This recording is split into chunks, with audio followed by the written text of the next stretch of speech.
নমস্কাৰ ছাত্ৰ অধিক স্বাগতম জনাইছোঁ আছাম টিচি টিউশ্যনলৈ।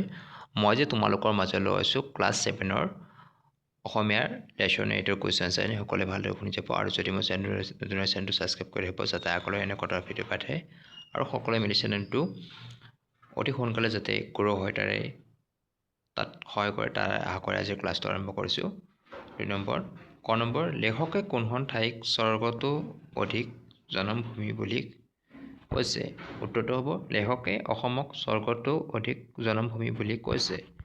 ক নম্বৰ প্ৰাচীন কালত আমাৰ ৰাজ্যৰ কোন চোৱাক সোমাৰ পীঠ বোলা হৈছিল? উত্তৰ প্ৰাচীন কালত আমাৰ ৰাজ্যৰ সুমেৰু বা দিৱলোকৰ তলত থকাৰ নিমিত্তে বোধ কৰোঁ এখণ্ডক চোমাৰ পীঠ বোলা হৈছিল। গ নম্বৰ ইতিহাসৰ মতে কাৰ ৰাজত্ব কালত আমাৰ ৰাজ্যখনৰ নাম অসম বা অহম হ'ল? উত্তৰ ইতিহাসৰ মতে আহোম সকলৰ ৰাজত্বৰ কালত এই ৰাজ্যৰ নাম অসম বা অহম হ'ল। খ নম্বৰ আমাৰ সকলো শক্তি কিহৰ সেৱাত লগাব লাগিব? উত্তৰ আমাৰ সকলো শক্তি স্বদেশৰ সেৱাত লগাব লাগিব। ঙ নম্বৰ ইংৰাজ গভৰ্ণমেণ্টে প্ৰথম এই দেশৰ নাম ইংৰাজীত কি বুলি লিখিছিল? উত্তৰ ইংৰাজ গভৰ্ণমেণ্টে প্ৰথমে এই দেশৰ নাম ইংৰাজীত এ.এছ.এম. বুলি লিখিছিল। ৫ নম্বৰ অসমক কোনে অসমৰ দেশ বুলি কৈছে? উত্তৰ অসমক জাতিয়ে এই দেশ অধিকাৰ কৰিলত ইয়াৰ নামো অসম দেশ বা অসম দেশ হ'ল। মুছলমান বুৰঞ্জী লেখকে এই দেশক অসম দেশ বুলি কৈছিল। ৩ নম্বৰ উত্তৰ লিখা ক প্ৰাচীন কামৰূপৰ দক্ষিণ সীমা কোনখিনিলৈকে বিস্তৃত আছিল? উত্তৰ প্ৰাচীন কামৰূপৰ দক্ষিণে বংগোপসাগৰ আৰু পশ্চিমে কৰতোৱালৈ আৰু ময়মনসিংহ জিলাৰ মাজেদি বৈ যোৱা ব্ৰহ্মপুত্ৰৰ মৰাসুঁতি আছিল।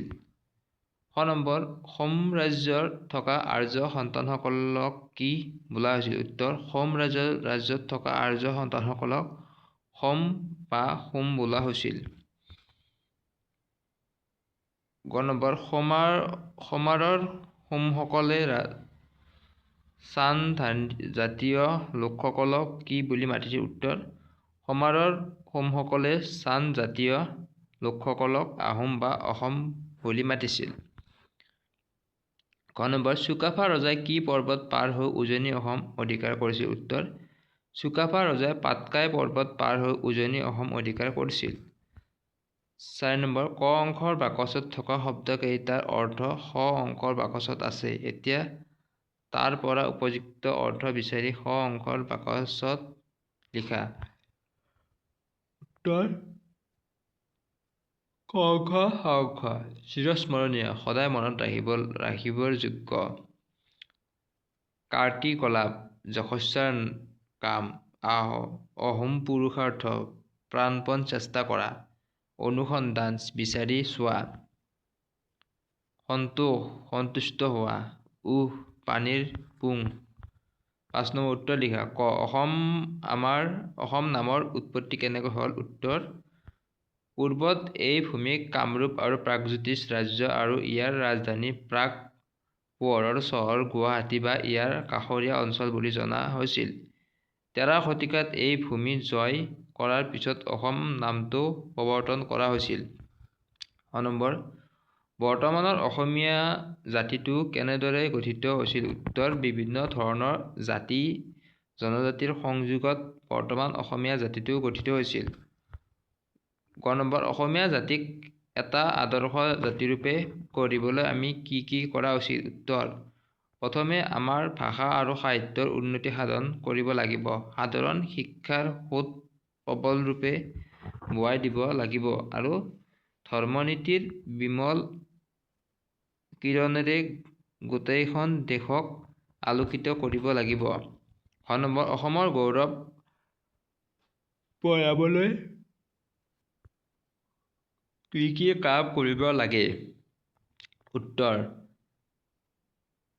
আৰ্য আৰু অনাৰ্যৰ সংমিশ্ৰণত অনেক জাতি আৰু উপজাতি মিলি বৰ্তমান অসমীয়া জাতি গঠিত হৈছে।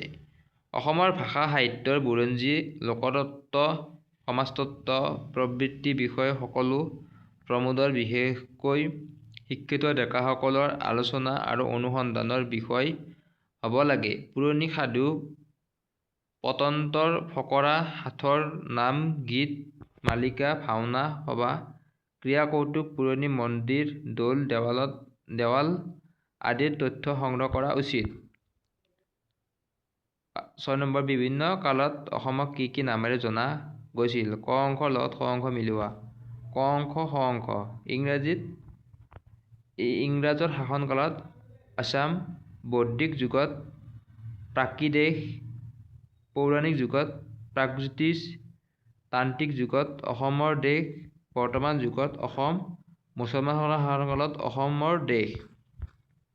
7 নম্বৰ, তলৰ কথা কেইশাৰীৰ তাৎপৰ্য বহলাই লিখো আহা। ক আগেয়ে নিজৰ ক্ষুদ্ৰ নিজৰাক